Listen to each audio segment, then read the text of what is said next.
Welcome to Understandable Insights, Information to Intelligence with Sue Gordon, the national security podcast that provides you an elemental understanding of the world as it is, not how you prefer it to be. I'm Eric, joined each week by the Honorable Sue Gordon, and together we'll break down the headlines shaping our world and ask how we should be thinking and acting as citizens and leaders across issues in intelligence, technology, and business. It's November 24th, 2025. Let's get to it. Hey, Sue, how are you? I'm great. Better every day. Happy to see your cute face. Oh, thanks. So are you ready for this week, Thanksgiving? I am. I'm so lucky to be in Texas with both my children's families and kind of a free agent, so I don't feel the pressure. My apartment is too small. You're not hosting? And I'm not hosting. Yeah. So my expectation is that I'm going to get to spend time with both my children's extended families, and I'm lucky in that I feel as close to those extended families as I do to my own. So yeah, I'm ready because I have no particular work to do. I do think I'm going to be sous chef to my son's mother-in-law who's hosting, and she's here in Austin. So I'm going to hope that I can help out being a sous chef there. Awesome. Sous chef? Yeah, I know. Thank you. I had to say it twice for you to get how clever I was this morning. Yeah. No, slow on the uptake there. Yeah. What's your favorite Thanksgiving dish? So it's a family tradition. It is hard to make, but it is my favorite, and that's creamed onions. Yeah. Interesting. I was talking to some friends of mine. I have a couple of former basketball teammates visiting me this week, and that's awesome. I don't know. Old friends are the best friends, except for new friends who become the best friends. I don't know. But they were saying, hey, isn't that a northern dish? And both your parents were from Knoxville, Tennessee. And it kind of is a northern dish. And thinking about it, I think it came from my dad's side. And he was in Knoxville from the age of 9 forward, but he came from California and Pittsburgh and Denver. But creamed onion, absolutely my favorite. If you don't have it on your menu, do it. The only thing is, don't become what I have become is, oh, Sue, your creamed onions are the best. Okay, they may be good, but the truth is peeling pearl onions is a pain. Labor of love, huh? And so I think when people say mine are the best, they're really saying, over to you, Sue, to peel the onions. How about you? Yeah, this is great. If you really want to do it, why don't you go ahead and knock out those onions? We'll eat it. That's we'll eat it for you. That's exactly right. It's a Gordon family trait. We're like, oh, sure, we'll do it, and then wait. So what's your fave? I'm a classic stuffing guy. I think you can either really ruin stuffing and it can be bland and just a total afterthought, or you can do it really well and it can take the cake. There's also a couple traditional dishes from my family. I don't know if they're regional necessarily, but there's a sweet corn casserole that's really good. And then just the whole thing, everybody coming out and celebrating and bringing different dishes and stuff you'd only eat 1 or 2 times a year. It's a lot of fun. And as the kids get older and start to cement some of those memories in their mind of these favorite dishes and meals and experiences, it's just fun to watch. You just reminded me, for our followers, Eric is the master of using AI to help party planning. It was helpful last year. Helpful this year too. Yeah. Yeah. And when it started as creating shopping lists for events that had certain sets of people in it, last year, Eric used it to figure out how disparate dishes produced by different people with no particular planning would be staged to go into the oven and be cooked. And it was the first time ever that I remember all dishes arriving on time hot for dinner. So those of you that don't use AI for planning the timing of your Thanksgiving meals, try it. It's Eric Kep approved. It was very helpful. It was. I'm not sure whose job that's taking, but to me, it's all about, does the food arrive on time hot, right? So if you planned for 2:00, deliver at 2:00, consider using it. Like I said, Eric Kep endorses it. Yep. We'll see if we can do it again this year. Yeah, all exactly. Right. Let's get to some headlines. All right. China has quietly funneled $200 million into U.S. tech, infrastructure, and even an insurance agency for CIA agents. So how worried should we be about Beijing's hidden money in America? The U.S. is putting $1 billion of taxpayer-backed loans into restarting 3 Mile Island to power Microsoft's AI. Smart investment in reliable energy or a risky subsidy for big tech? From Texas defending partisan maps as states' rights to the White House moving to block state AI laws. And finally, what a rapid fire round of fragile Gaza peace talks, big mRNA news, shrinking U.S. wetlands, China's soft power at COP30, Saudi Arabia's cash engine running low, and a quick update on what's going on in Ukraine. What a great episode. Let's not mess it up. We'll try, yeah. See what we can do here. All right, so we'll start with China's hidden money in America. A new report from Aid Data at William & Mary finds that between 2000 and 2023, China's state lenders funneled about $200 billion into U.S. businesses and projects, more than any other country, covering nearly 2,500 deals across almost every state. A lot of this money has supported acquisitions or stakes in critical tech, infrastructure, energy, everything from semiconductors, robotics, data centers, often routed through shell companies in places like Caymans, Bermuda, and Delaware to hide the Chinese state connection. So, Sue, how should we think about this $200 billion as a classic national security vulnerability or just the reality of global finance? It is a reality of global finance, and it is dollars, an investment. And it's dollars and investment at a time when the U.S.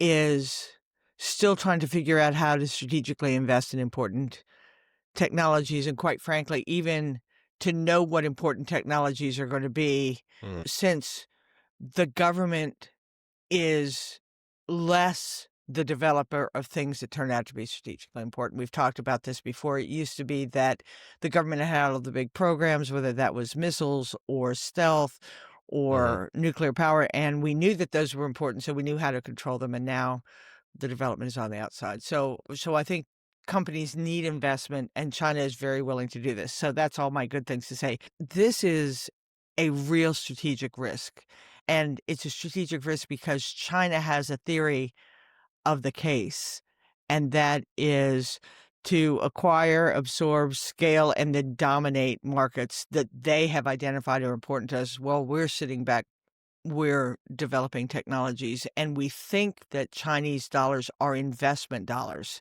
and they are really acquisition dollars. And there are a lot of examples going on of this kind of trend where U.S. initiates, invests, and develops.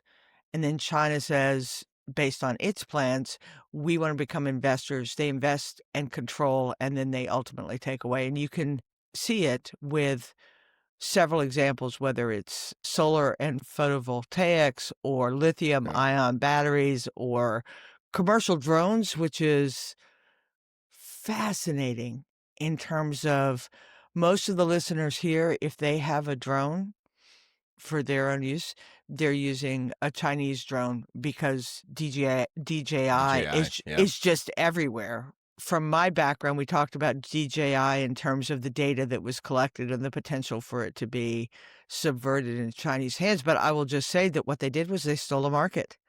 Robotics, to me, is one of the primary areas where we were the initial investor and developer, and basically robotics is now disproportionately in China, from commercial to industrial robotics, and then semiconductors we've already talked about. So this is a really interesting balance between U.S. companies who don't want to cut themselves off and they need the investment, and how do you keep it from, oh, I think they're investing in my product and it ultimately goes. So I think it's an interesting problem, and it's a real concern.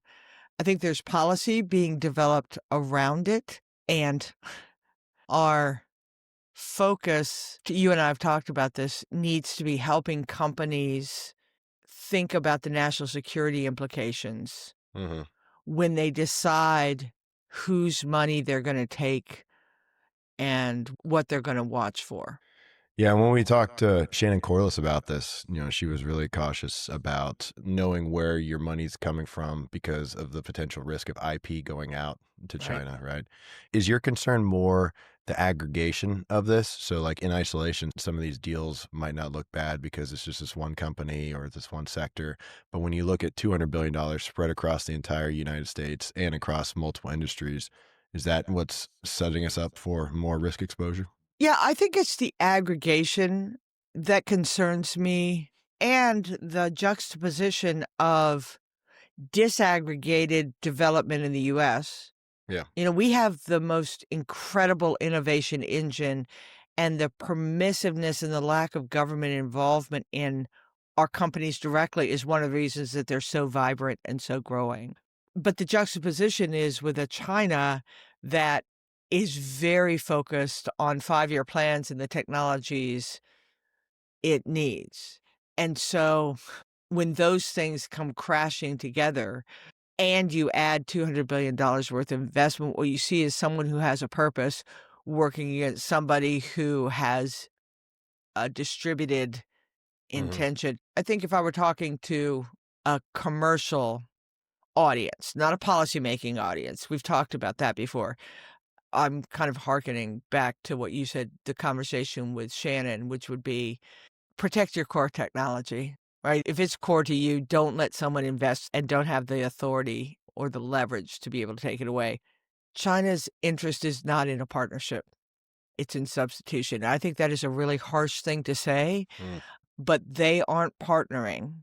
They're trying to become the leader in the technologies, and their investment is not casual. Their investment is against 5-year plans, and maybe one time we ought to talk about that. There's some really Anna Puglisi is a former colleague who is really thoughtful on the topic of China's plans, and you can see it clearly what they've done. If a deal requires tech transfer, it's not a deal, it's a trap. And the cost advantage isn't efficiency for you, it's about industrial policy for them, and supply chain dependence becomes a strategic vulnerability. So I think the companies, our commercial companies, need to think through that.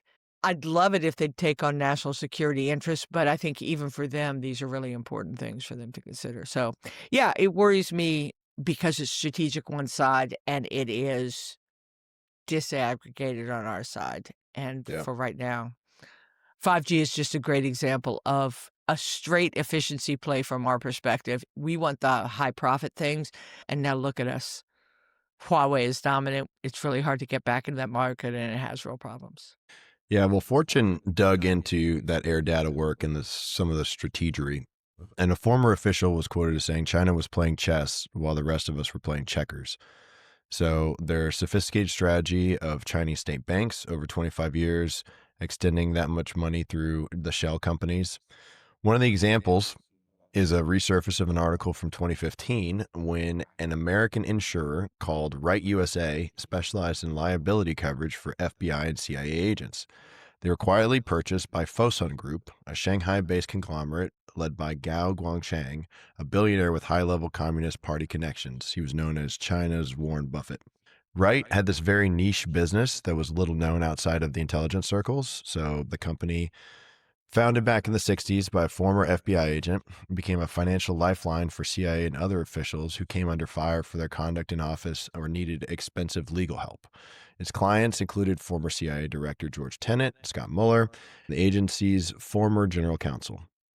So when you put that all together with the broader lending picture, it's not just buying real estate in some of these unique tech structures, but they're also purchasing companies second and third level removed from sensitive nodes in our system, thinking accessing data, getting information. So if you were building a threat assessment about this Yeah. kind of acquisition, what concerns you the most?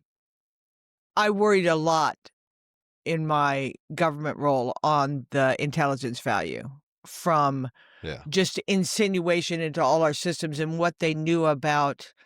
I've talked to you before about the holy grail of intelligence is intent. If you understand somebody's intent, then you can look much more broadly at a bunch of activities and say, here's how I'm going to influence or shape the outcome that they have from their intention. And so the intelligence value, the names of all the people that are in the national security apparatus that are by definition decision makers if they're buying liability insurance. Yeah. Right, so that's really useful, and you can go all the way back to the China's access to OPM that just gets data. So I used to really focus on that because of the intention piece. Now that I'm on outside and you just see the strategic importance to our positioning globally of our Yeah. innovation engine and just how strategically China has gone after that, and not exclusively China, but they just are really muscular on this one.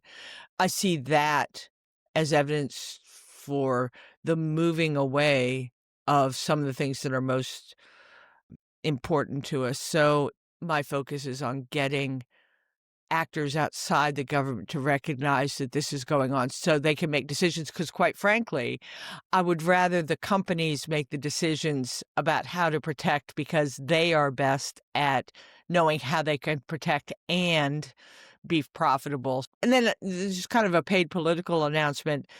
I'm still pro US, pro our system, because if China's approach is to steal what we've developed, Mhm. they're always behind. That's true. They're always behind. Yep. And so don't take this as, yeah, we need to change to a more state-run, state-organized approach.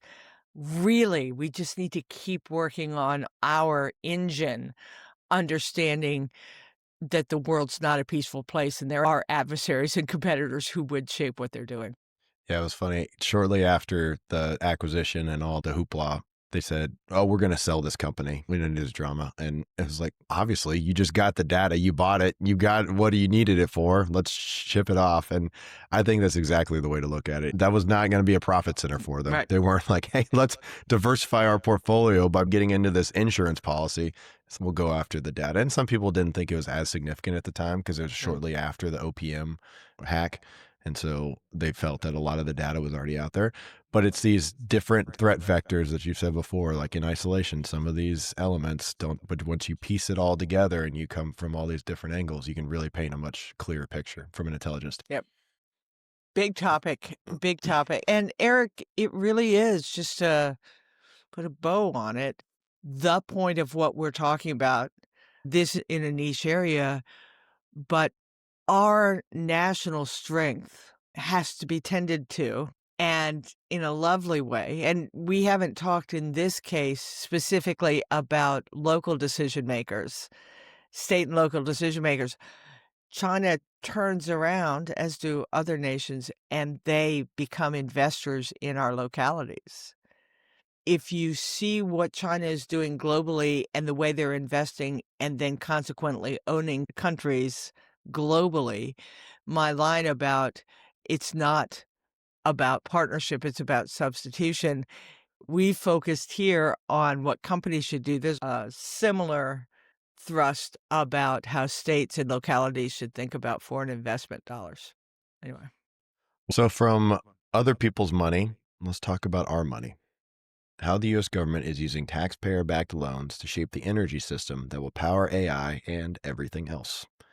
Last week, Department of Energy approved a $1 billion federal loan to restart nuclear reactor on 3 Mile Island in Pennsylvania. The plant, now being rebranded as the Crane Clean Energy Center, would bring an 835 megawatt reactor back online that shut down in 2019. And a huge chunk of that power is slated to go straight to Microsoft's data centers under a long-term deal to feed its AI operations. The frame is affordable, reliable, secure energy in the US. Don't say the woke clean word anymore. But critics are asking why taxpayers are effectively insuring the risk of restarting an aging nuclear reactor at the site of one of the worst commercial nuclear accidents in U.S. history back in 1979. This is at 3 Mile Island Unit 1, but it's the same site and shares the name with 3 Mile Island Unit 2, the reactor that partially melted down back in 79. I think this is good. Seems like the case study for government investment. In my opinion, the Energy Department's Loan Program Office said Constellation, the company that's going to manage it, could complete the project without them, but it would have passed the cost on to the customers. Instead, we've got a loan here that'll make electricity cheaper for consumers on the grid that serves almost 65 million people across 13 states. It's not a grant, so taxpayers will see a return on this capital. So what are your thoughts on this $1 billion loan? I'm with you, Eric. I think this is on balance good. I think it's a good use of taxpayers' dollars. I mean, reliable energy is a national security interest. when I'm talking national security in this term, in this moment, I'm talking about how we have a strong, vibrant nation that can do what it wants to do, whether that is for its people internally or to be able to have influence globally. So being strong, being energy sufficient, not just self-sufficient, but energy sufficient. I think this is a really important issue and a good use of taxpayer dollars. And I think that and there are really good things that come when you have a government program. It they tend to be reliable dollars. Hmm. Ah, even as those words come out of my mouth, I'm not sure. Starting to question that. I'm thinking about the fact that this administration has canceled projects for which there were appropriated funds, True. especially in the energy sector, if it Yeah. is energy in which it doesn't believe. So I'll have to think about that a little bit. Yeah. But in Remember the general, windmills. yeah, but Remember the windmills. yeah. They're so unsightly, though. Ugh, Yeah, that's the problem with them, right? No, I don't care. It's I all don't about diversification. It's all about energy independence. and I'll let you finish your thoughts. Sorry. I was gonna say, I drive a lot. I've driven from my home, Virginia, to Texas, so that's across half the country. I don't find windmills unsightly in the slightest.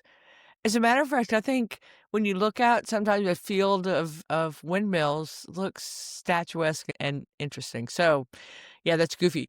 But in general, government investment, back to the topic, sorry, y'all. Government investment is reliable. And in nuclear energy, you and I have both gone on record saying that it is in fact, a reliable 24/7 baseload electricity supply that will power a lot of things, including AI, but also just reliable power against an aging infrastructure that we have right now. This is good. This is good. There are, of course, cons to U.S. investment, particularly when it seems like the dollars are going to a single company Mhm. without competition. Or, and you mentioned it, sometimes the public has a long memory about, ooh, we don't want to do that again. I think 3 Mile Island is one of those things. Interesting, I think it's one of those things for boomers. I don't think the millennials think a lot about 3 Mile Island. No, I Right, don't think so so. everything kind of moves on. So, yes, good. I'm with it. But you know that I am pro using taxpayer dollars for important, long time horizon, foundational things that need refreshing. And over the last 20 years, it feels like the US government has shifted that load to commercial to do the innovation and the investment, and that's been good, but that tends to be more tactical. So I love Mhm. government investment in big problems that require year over year investment, and I think that's good, and so I like to see this. I think it's goodness. We got a couple more on the horizon. The Energy Department is supporting the restart of the Palisades nuclear plant in Michigan with a $1.5 billion loan to Holtec International. And then Next Era Energy announced in October plans to restart the Duane Arnold nuclear plant in Iowa through an agreement with Alphabet's Google unit. So more to come. And I think that, again, lowering costs to the end consumer, because if the companies were to take a commercial loan to do this or fund it in-house, they'd be looking at north of 8%. Not sure what rate they're getting on this, but as long as we get better return than a Yep. T-bill, I think it's a win. I do too, and I think government investment signals bankability, and then you get private investment in True. it. There's just a kind of beefiness if the US government says it's a player that you then see private equity and venture money flowing into those areas. Well, let's talk about congressional maps and AI laws now. We talked previously about Texas redistricting effort, and then more recently, the passing of Prop 50 in California, which would do the same thing following the elections in early November. A three-judge federal panel in Texas, however, just blocked that new map, saying there's strong evidence it was racial gerrymandering that diluted Black and Hispanic voting in violation of the Voting Rights Act and the Constitution.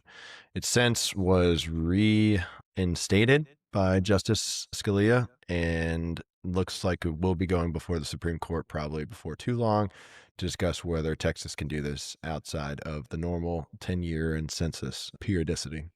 But The Texas-specific story gets even wilder. In a 104-page dissent, Judge Jerry Smith basically torched his colleague's opinion, saying it would deserve an F in law school, accusing them of cherry-picking in the highest order, and rewrote the word dissent some 15 times, claiming he didn't have enough time to properly dissent. Yeah, the issue is real. I mean, this question on gerrymandering is for sure going to go to the Supreme Court. Yeah. And the question of who controls it, race versus politics, I think these are real issues that need to be addressed. We've talked about where we stand in terms of how you do it. Interesting, I did a little bit of digging into what the founders said about this, and it is a state local issue until it's not. So that's really what the Constitution says in general is Yeah. the federal government can leap in when they decide that what the states are doing are not consistent with the national values. And I think this is a really interesting, multifaceted, multi-issue topic that's going to have to be addressed over and over again. This administration has a view of what the federal position should be. And so that's an interesting influence on this.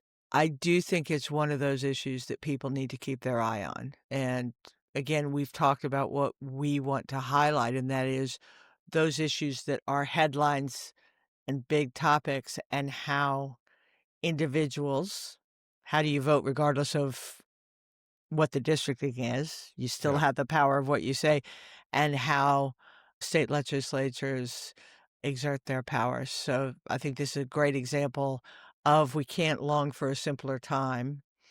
We can't rely on some sort of rule that is going to tell us what to do. This is really going to be a national decision about how we want to govern interests. So interesting, right? Yeah. And so let's tie this back to some national security interests in this argument of federalism versus states' rights. Politico reported that the White House is preparing an executive order to stop states from writing their own AI laws. A leaked draft says the administration wants the Justice Department to set up an AI litigation task force whose whole job it is to go back into court and knock down some of these previous AI laws, arguing an inevitable patchwork of state regulators would disrupt interstate commerce and slow innovation. That's something the AI and crypto czar David Sachs has been talking about a lot recently. The order would also have the Commerce Department flag onerous state AI rules and potentially threaten federal broadband funds for states that don't back off. So, involving the FTC and FCC, they would be told to build federal standards that override the conflicting state rules. And meanwhile, some in Congress are trying to tuck a moratorium on state AI laws into the National Defense Authorization Act, the NDAA, effectively blocking states from enforcing existing or future safeguards for a decade.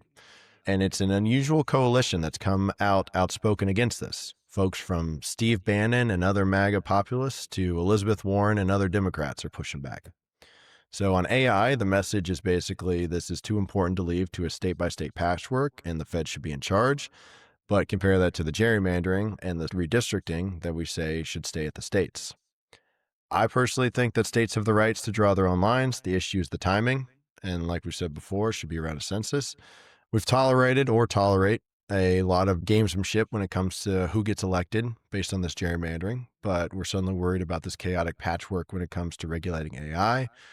One of the off-cited examples is emissions regulations in cars in California. By California setting stricter laws, it caused the automakers to have to make cars that were compliant nationally, and that caused a lot of extra costs from the automakers that was then pushed onto the consumers. So is that backwards from national security and the rule of law perspective? Should we be at least as worried about manipulating representation as we are about fragmented tech rules? Yes. No, I'm sorry. You want more? No, I that's good. no, Next topic. No. yeah. No, no, so we talked about the gerrymandering, and I agree with you that that's one where I feel states, by and large, have that responsibility to do it. And again, the timing. And there are examples with AI in terms of other technologies that the federal government has stepped in. You mentioned one, but we could talk aviation, where it just feels like both from an interstate commerce Yeah. or a national security perspective, again, national security writ large, there are reasons to step in technologies. And with AI, you and I have, I think, pretty consistently said that market forces alone aren't enough, that this is a technology that has real strategic implications well beyond the kind of tech leadership that we've talked about.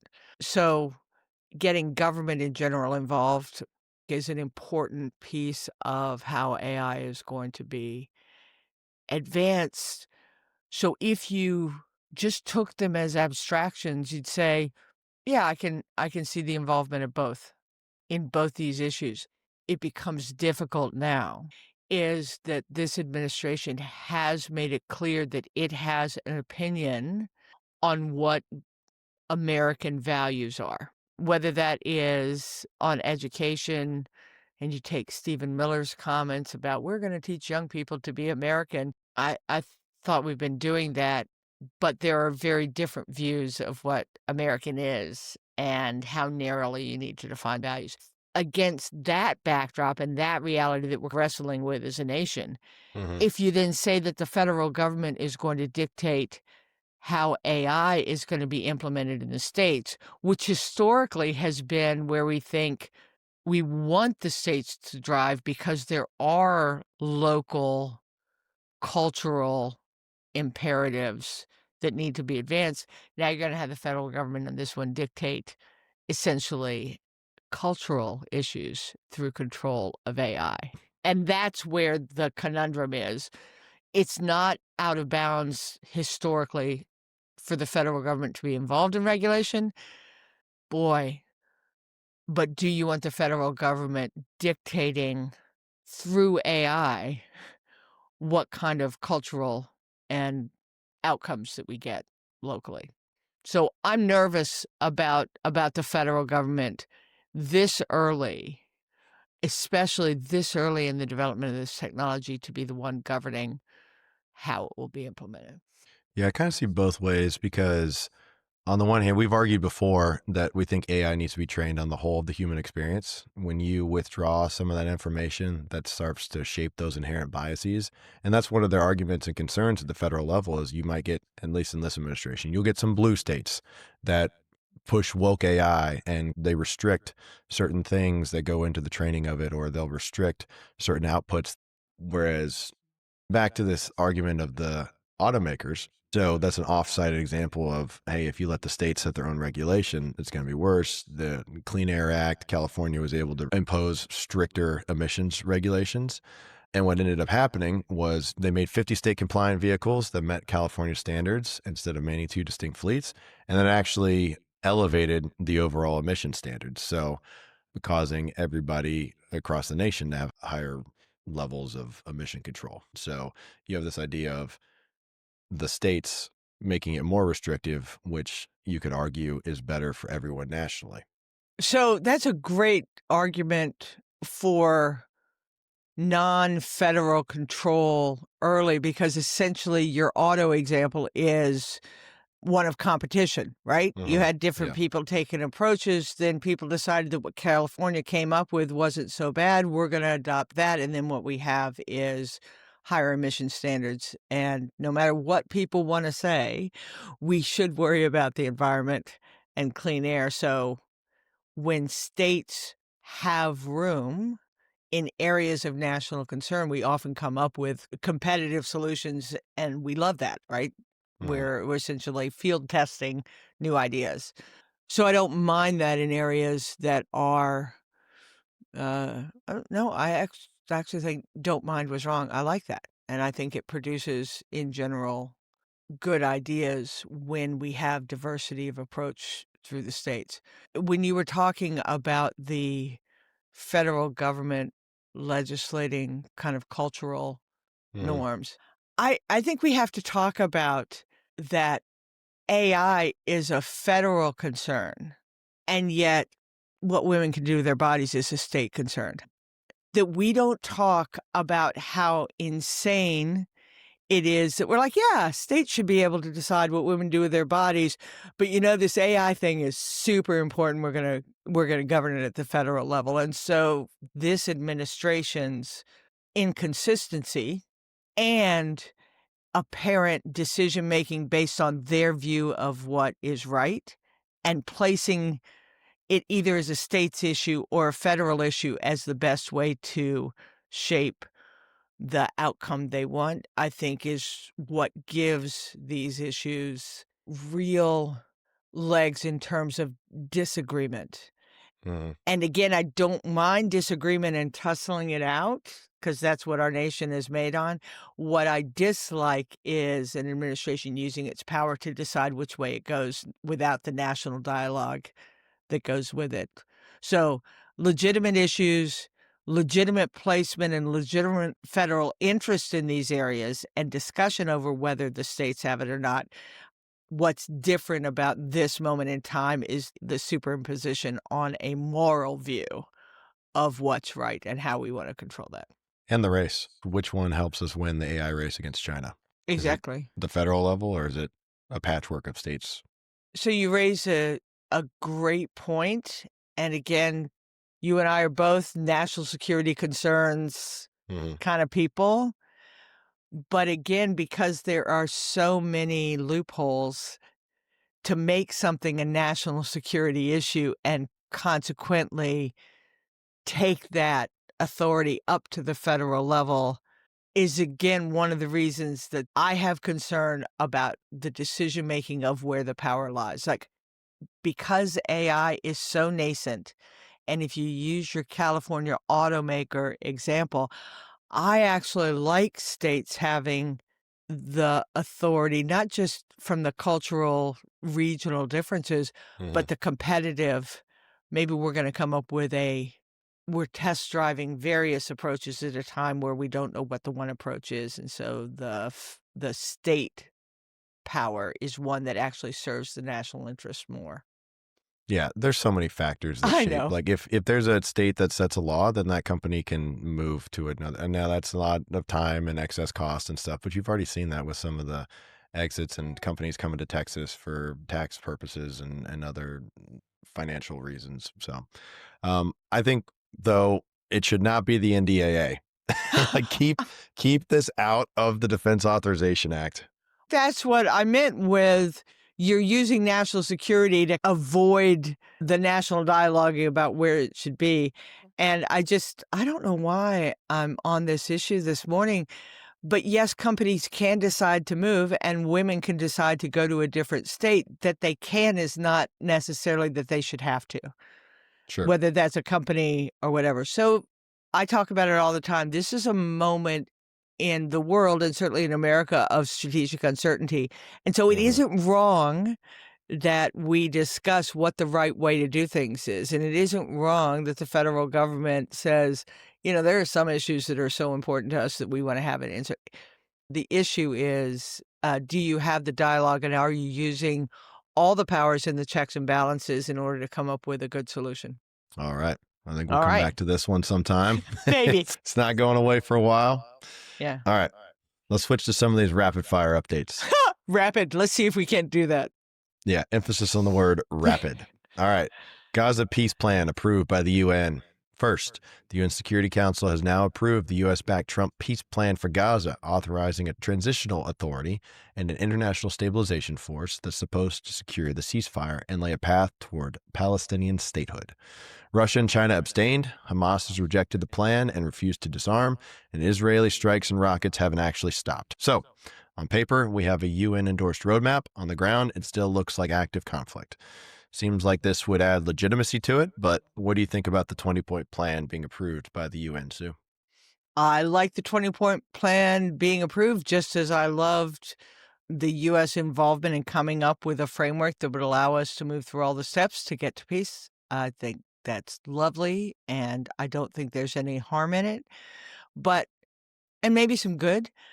But just like I felt with the initial announcement, and now with the benefit of a couple months of activity, it comes down to whether the participants Right. are gonna abide by it, and they're not. They didn't almost from first day, so this is lovely, and yay, and now it's legitimate, but unless Israel and Hamas and the other participants believe in it, all the paper in the world won't matter. So I don't think we can claim this as a war that's been solved just because we have a piece of paper that we like. Though, if someone would follow this plan, I think that would be a good thing. I just don't think we have any evidence that we're on a path to doing that. Pfizer announced that their mRNA flu shot just beat the standard flu vaccine in a large phase 3 trial with about 30 to 35% relative improvement in preventing lab-confirmed flu in adults and results published in the New England Journal of Medicine. Side effects were more common, but still in the normal, manageable range. In episode 5, we talked about how HHS was cutting $500 million in grants for mRNA research and how this was the exact type of research the government was suited for. This is less an example of the private sector, Pfizer in this case, investing in this research on their own. Stage 3, it's been around and in work for some time, but more an illustration of how this science could continue to add and advance our disease prevention. At the same time, the CDC quietly changed its vaccines website to say that vaccines do not cause autism is not an evidence-based claim, and they suggest that studies supporting a link have been ignored. That change was reportedly pushed by political appointees at HHS, not CDC scientists, and groups like Autism Science Foundation and the American Academy of Pediatrics are calling this misinformation that contradicts decades of research showing no causal link between vaccines and autism. From the little soapbox that I have here, I'd like to say that science still says vaccines do not cause autism. So when you put those two together, real progress on mRNA tech and politicized messaging from the CDC, what do you think? I think my soapbox is right alongside yours. One, yay science, yay mRNA, yay private investment to continue to advance the use because it will save lives. And I like that. However, that is a near-term situation. And again, I say government funding of basic research is incredibly important to all these advances. So yeah, we're still going to see advances and people are going to say, see, the government doesn't need to do it because Pfizer did it. But Pfizer is building off of foundational research that was done. And if we underfund that, whether it's for cancer, I care about that a lot because my cancer needs more work, right? It needs more. And so just in general, yay.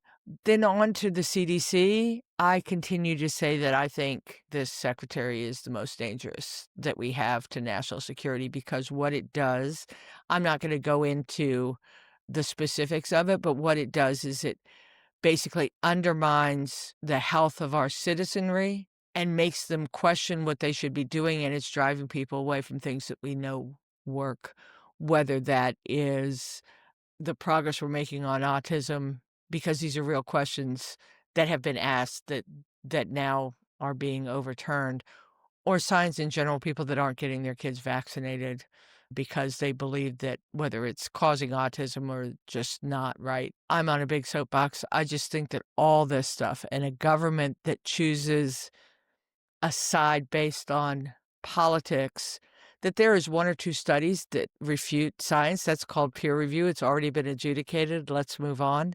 Mhm. But it's undermining public confidence and causing decision making based on political views rather than some things that are typically apolitical. We could go on, but bad. There is some goodness tactically with the vaccine. But strategically, all of this is undermining the safety and security of the nation because it's calling into question whether we'll have a resilient population. The most dangerous secretary for Absolutely. national security. For me, without question, because if we don't have a healthy, resilient population, we can't have anything Yeah. else. Yep. Just think about his diabolical laugh. Ma ha ha ha ha. Huh. Well, and I just think the thing that people need to know about that is look into the money involved in the wellness industry that is being set up as a counter to the science-based thing going on. There is a lot of money, and he's involved in a lot of that money. Yes, I'm for wellness. Yes, I believe in integrative medicine. Yes, I believe that healthy diets. Yes, all those things are true. But don't think that it's just the money in the pharmaceutical industry that is an influence. There is a lot of money in this wellness industry that is being used to counter the science. Most dangerous secretary. All right. Third, water and climate resilience. The EPA has proposed a new rule that sharply narrows which wetlands and streams are protected under the Clean Water Act, tightening the definition of waters of the United States so that only relatively permanent waters and directly connected wetlands count. This is framed as aligning with the Supreme Court's Sackett decision and cutting red tape, but environmental groups say it could strip federal protection from tens of millions of acres of wetlands and intermittent streams, raising flood risk, pollution, and drinking water problems as climate extremes get worse. We too do not like red tape, and I believe some areas of the country have gone too far in one direction and, to steal your phrase, Sue, over-rotated on some of these issues, like California and the damn fairy shrimp. Continuing our discussion from last week, if you look at this not as an environmental story, but as a domestic security and infrastructure story, what risks do you see? The risk I see is that policy and regulation is never enough to keep up with real issues. If you take the expertise that exists at the federal level and you give only local control or don't support local decision making with federal thing, you run real risk. So to me, I think the risk is that you're taking expertise out of some very vital questions that typically exist in our institutions. I know it's not popular to say, but again, the professional cadre has a lot of expertise. And the risk is, again, you set policy and regulation as the sole governor of what you do. So I think that's where the risk is. The risk is we will have less good environmental policy because it will be based on dogma rather than science. Let's follow up with some COP30. We talked last week about COP30 in Brazil, where we focused on the U.S. federal government as a no-show and state and local leaders stepping up. With some of the stories coming out, the New York Times Daily had a great episode last week on this. China is everywhere. In Balim, China has a huge high-traffic pavilion. Its big clean energy companies are out in force, and diplomats were leaning into the narrative that China is the world's leading producer of solar, wind, and electric vehicles, especially for the global south.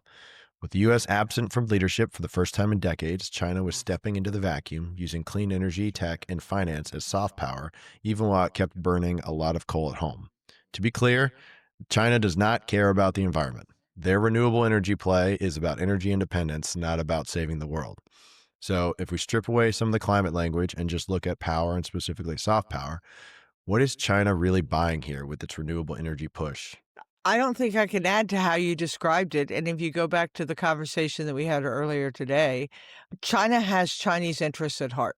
Yeah. Whether that is buying influence globally by insinuating themselves into local issues, or whether that is stepping into an area that is going to be lucrative and cornering the market on it so everyone has to buy China, that's what they're doing. And we're allowing it by the U.S. government at a national level withdrawing from some of these international coalitions.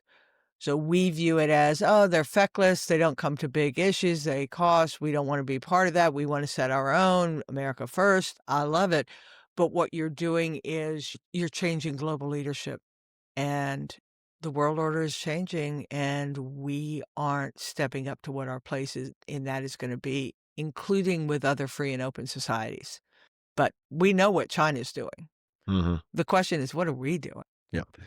Oil and gas, coal, we can still use them, right? It's part of our diversification strategy. But to say we're going to get rid of windmills and solar panels because they're woke and this clean stigma is bad is really setting us back. And I think setting us up for failure. We've talked about it continuously, is China's insinuation into various countries. Again, bringing it home to one of the issues we talk about, they're also doing it in state and local in the U.S., right? Yep. So it isn't just acquiring the tech, it's getting into government spaces so that you're setting international policy kind of by the boiling frog approach rather than the hammer approach. So pay attention to this. Yep. Let's talk about Saudi Arabia. The New York Times reported that Crown Prince Mohammed bin Salman's giant sovereign wealth fund, the Public Investment Fund, or PIF, is running low on deployable cash, even as he's in Washington talking about $1 trillion in future Saudi investment in the United States. After nearly a decade of hyper-ambitious spending, magic projects like NEOM, luxury tourism, splashy tech bets, a huge share of their nearly $1 trillion in assets is tied up in illiquid, underperforming, or delayed projects. According to reports built off Saudi and Wall Street sources, reps have started telling partners there's very little new cash available for big fresh deals, and the fund is leaning more towards borrowing and on bailing out earlier projects. What do you make of this limited deployable cash? If the cash engine is tighter than advertised, that could be poor investment management or just this vintage or time period of investments needs to come to maturity. But does that make Saudi Arabia a more brittle partner, a more aggressive one, or does it actually moderate some of the risk taking that we've been seeing? It makes Saudi visit to the United States even more important, right? Mm, We bring in legitimacy, they walk away with an F-35 deal, they get a handshake, and again, even though I am worried about US leadership globally, we are still a partner of choice, and when we make a decision about what is a good investment, the world tends to follow.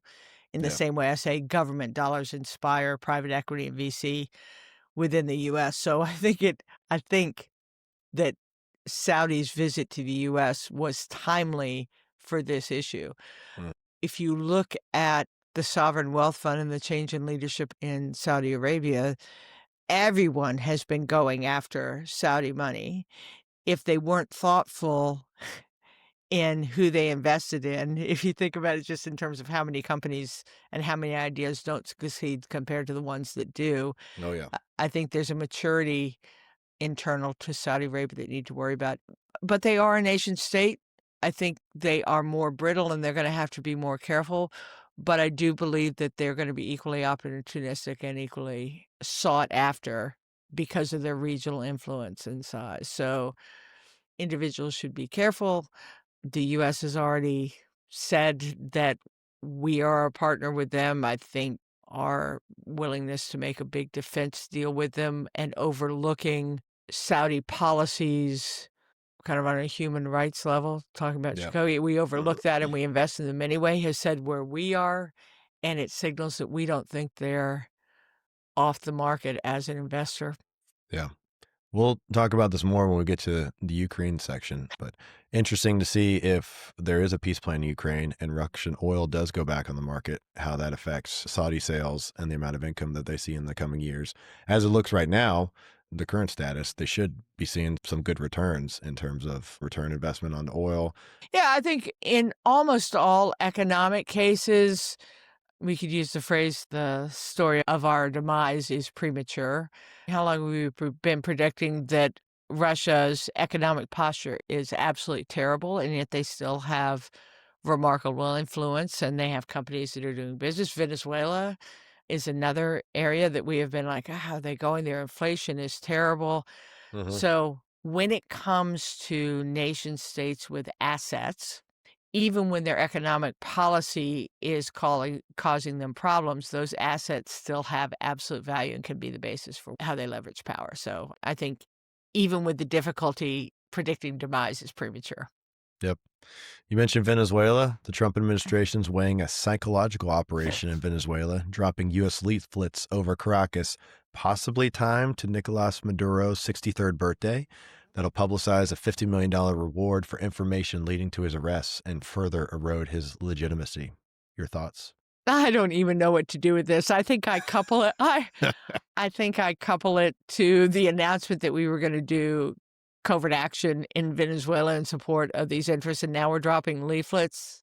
I'm at a loss. Do I think leaflets are going to make a difference? I think we should do a historical retrospective of all historic leaflet programs and have they really made a difference. But I'm a little eye rolly. I will say I continue to long for an open discussion about what the heck we're doing in Venezuela, why we're spending the money we are, why we're putting the lives at risk, why we're taking the lives that we are, and how this somehow just is an executive action that is not discussed openly with the American people. And remember, we're a representative republic, so the American people are represented by a Congress that isn't insisting on or getting these conversations. So I roll at leaflets. What the heck are we doing in Venezuela? For the most transparent administration that we've ever seen in the history of America, hey, show us, don't just tell us. Ugh, I roll. Move on. Move on. Japan and China Beijing has reacted so aggressively to Japanese Prime Minister remarks that a Chinese attack on Taiwan could trigger a Japanese military response. Less about one sentence and more about three things: Japan breaking with years of strategic ambiguity on Taiwan, the Prime Minister's identity as a nationalist pro Taiwan leader, and China's domestic need to show strength ahead of the 80th anniversary of Japan's World War II defeat. In response, Beijing has rolled out the full economic coercion toolkit: threats and bans on Japanese seafood and beef, travel warnings and mass tourist cancellations, cultural boycotts, and hints about rare earths and other trade levers. The campaign is paired with harsh propaganda and even a wolf warrior moment where China's consul general in Osaka posted and then promptly deleted a beheading style threat against the prime minister. What do you think, Sue? I think Japan is doing what we have avoided doing as a nation. I, with Admiral Mike Mullen, did a study for the Council of Foreign Relations, led a task force that looked at this issue of, should this idea of strategic ambiguity persist, or are they basically getting their way by convincing that if we say anything, that bad things will happen? Mm-hmm. And so we have been hesitant to be as aggressive, and Takashi wasn't, and she said the things out loud, and it's consistent with Japan's increased investment in defense. The words don't surprise me because we have talked about them even if we haven't affected them, even if this administration, interestingly enough, while suggesting it's tough on China, has stayed really far away. I think you're seeing how important this issue is, how concerning the idea of a engaged Japan is to China, and they're pulling out their arsenal to say, "You talked about it. How dare you talk about it? We're Mm-hmm. gonna punish you from talking about it." So what I would translate this action into is, this is a real issue for China to try and keep Taiwan as their issue, not a global issue. Japan may have walked into it casually with the new administration, but I don't think there's anything new in their discussion. And the US really needs to talk about this issue, because the decision about what China is gonna do vis-a-vis Taiwan is 100% in Xi's head. We don't control that timing, but we better have an opinion nationally about how important Taiwan's independence is to us, and what we are going to do if China decides that it is going to make an aggressive move to reunify. So to me, the US issue is, look at what just comments engendered, and let's start having that conversation here. Well, other conversations we're having here are about Ukraine peace process. So there's a lot ongoing. Some reports from Sunday into Monday that there's been movement, positive movement on that front. But essentially, there was a 28-point proposal drafted without Ukrainian involvement that would require Ukraine to surrender to Russia the entire eastern Donbass region and even lands that Russian forces have not yet captured. The United States would recognize that as Russian territory. No NATO forces could be based inside Ukraine. The Ukrainian military would be limited to 600,000 troops, which is a 25% cut from their current levels. It barred them from possessing long-range weapons that could reach into Russia. And in return, all sanctions on Russia would be lifted and the country would be reintegrated into the global economy. David Sanger of the New York Times said many of these 28 points offered by the White House read like they were drafted by the Kremlin, and they reflect almost all of President Putin's maximalist demands. And Thomas Friedman over the weekend called it Trump's Chamberlain moment, potentially, referencing Neville Chamberlain and the appeasement prior to World War II. So what do you think? I think this is a great example of how irresponsible the United States is being as a great power. We are confusing as all get out. Who in the world can rely on anything that we say? So first it comes out, this 28 plan, which is, can we remind that Russia invaded a sovereign territory? And so one of those points is that Ukraine is sovereign. No, you don't need a peace plan to assert that. So that's already true. But even in the last 48 hours since this peace plan was leaked, You have Marco Rubio coming out saying, "Oh, that's not really what we're working." And then you have reports coming out that we are getting really close with Ukraine on a peace plan. And then you have President Trump coming out and calling Zelensky the bum in this situation. What is U.S. policy? If we want to be one of the great powers in a new world order, one of the things we have to be is dependable, consistent, and people need to be able to know what we're doing. And this is just one more example of how irresponsible we're being on important issues globally and trying to get a deal without having a moral center of our policy. And you can't have a moral center of our policy if you don't discuss that policy with Congress, if you don't discuss it with the American people, and then you behave this way. So I think it is an abomination. And then ending my soapbox, which just got bigger because we've put several issues on top of it. Just like our discussion on Gaza, you can have all the peace plans you want, but if they don't include the parties and the parties aren't going to agree, what you see in this leaked plan is what Putin would agree to. Zelensky will never. And so you have these bilaterals between the U.S. and independent parties coming up with agreements that we know the other one would have. So are we serious? Come on, U.S. Let's be who we are. And I see no indication that we are being anything other than irresponsible when it comes to Ukraine. And to be clear, I don't think the Biden administration did the things it could have done either, even though it was not as confusing as this. They too were not moving as aggressively toward the kinds of things that would lead to the resolution. But this is an important issue for free and open societies. And it is an important issue for the U.S. in terms of what our theory of the case is and who are we globally. China and Russia have staked out their claims. What's ours? Yep. It's 8 points better than the Gaza peace plan, though. So That's exactly more. More is better. So it more must. points. Now, everybody around the world is watching this, right? Yeah. Every leader and autocrat in Africa, in Southeast Asia, around the world are watching how this plays out. Another thing I haven't seen at all discussed in these proposals are the children. You know, that was a big push when right after Putin came to Alaska, and then we had all the European leaders meet in Washington, D.C., and they discussed, and the chancellor of the EU, Ursula von der Leyen, made that a big point. I did not see that as one of her big points coming out of the weekend. So need to continue pushing that discussion for the kids. Yeah, and more than that, if you really can't get at the big issues, start showing progress by peeling off the issues that should be easy. So make a deal on the children right now, right? It's the same way I feel about the Epstein issue. That should be an easy unifying issue for the U.S. Go ahead and make that, and we can move on to some of the tougher ones. So I love that you bring up the children. Like I said, the world is aligning itself newly, and it isn't just the autocrats that are looking at these. These are the undecided free and open societies that are saying, I don't know, maybe I've got to cut a deal with China or Russia in order to be safe if the U.S. isn't going to be a participant in that in the way it has been in the past. Tough stuff. And the urgency. Why has it got to be by Thursday?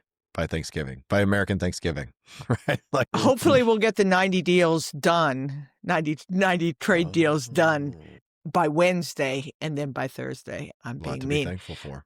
A lot to be thankful for. We'll talk about that. All right, moving into next week. What are you watching, Sue? All the same issues. I still look at the Supreme Court on voting rights. I think that's a really big issue just in terms of the gerrymandering. There are a number of issues that have been out there. As they get resolved, they're going to tell us what direction we're going in as a nation, whether it is one of a unitary executive that can act as an autocrat, just making decisions about what they do with complicit other branches of government, or is the system working through its response? We will see the workings of our democratic institutions in order to balance it. So I think the voting rights is one, continued presence in cities of U.S. forces. Where's Venezuela going? I don't think we're going to see resolution of those issues because I think the systemic response just takes more time. But it's worth watching before we go running, screaming off the abyss saying that we're stuck with executive branch only actions. This is just the way things work. They have the power right now, and systems are a little slow to respond, but I think that's what I'm watching is you continue to see the system trying to get into these decision-making cycles, and will they be balancing some of the things that I think have been I probably don't get to say unconstitutional because I'm not the adjudicator of that, but to me seem counter to the intention of our national foundation. What do you think the markets are going to do going into the end of the year in this holiday season? Are your concerns about a potential AI bubble satisfied, giving NVIDIA's record earnings that came out last week? I'm still worried about AI. NVIDIA, remember, is powering a lot of AI. I think the bubble I'm worried about is more on the generative AI side, the overconfidence in things like ChatGPT and Claude and the various Gronk. There's just a whole bunch of those. I think there is overconfidence in what those are going to do in order to advance how everyone works. And we're seeing slowness and insinuation into real work processes. So I think there's a bubble around that. NVIDIA's earnings are more, they're powering a lot of the less risky, more common AI things, and then just computing in general. So, nope, I'm still worried about it. I think we're going to see a lot of volatility just with every pronouncement, every decision made. Is it advantageous? Is it not? Where are we going with tariffs? They seem to be rolling back, and I think they're rolling back because the administration is feeling the pressure of an economy that they can't assert is good when people are actually going to the store. And so we'll probably see that a bit. How about Yeah, you, Eric? awesome. What are you watching this week? I agree. I think the NVIDIA earnings are not a sign of anything that has changed. I think you could have expected that they went gangbusters and sold a bunch of stuff because that's what we've been talking about for this whole year up to date. But it doesn't say anything new about the overextension and some of the circular financing and some of the other companies that have made significant promises of investment and have very limited revenues to date. Yeah. So, I think the two are different. I agree with you. yep. You said it much more clearly than I did. Just summarizing your thoughts. Um, The Comey indictment, watching that, former FBI director James Comey and some of the federal grand jury issues that the prosecutors are coming under. The judge had some rather frank remarks for the prosecutor. She's never prosecuted a criminal case, is my understanding. And so there's some procedural issues, and they're taking some issues with how the government is approaching this case. So interested to see if that even goes to trial. We kind of suspected it would not. I think But that was our first prediction in our yeah. first episode.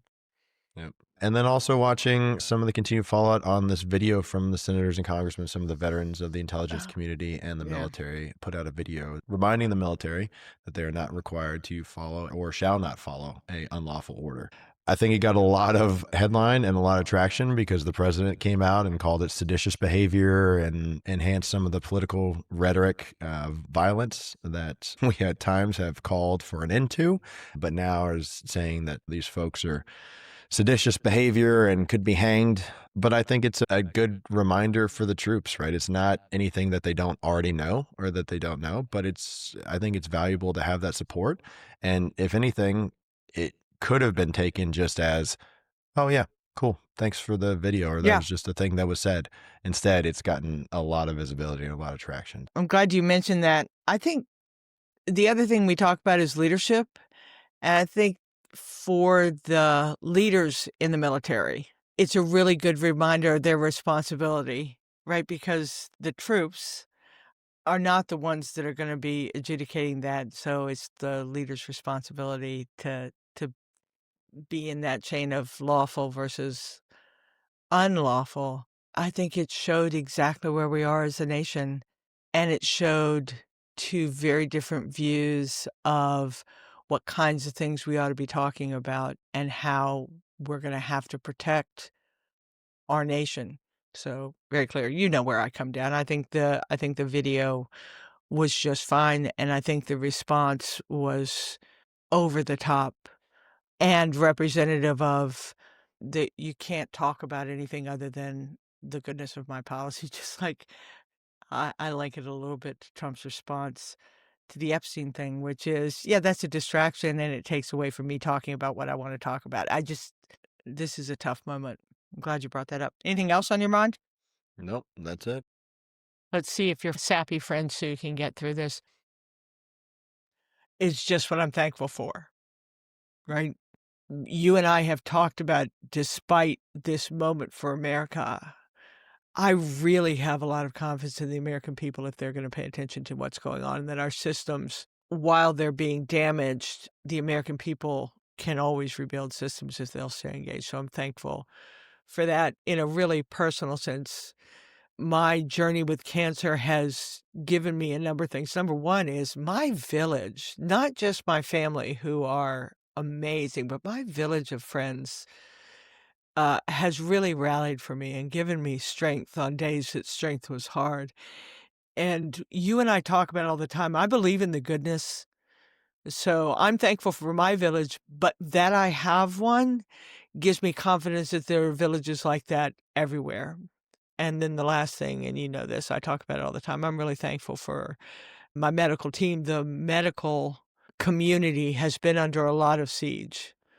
Whether that is the insufficiency of our healthcare system in general to provide for all Americans, regardless of their financial wherewithal, or Mhm. insurance companies that do or do not have patients and doctors' interests at heart, or science. It's all been under siege. I will tell you, man, from Dr. Brown and Dr. Hallerstedt to Christina Martinez and Aaron Selvage to the teams that do it, I will say the story of our health system's demise is also premature from a personal level. So I got a lot to be thankful for.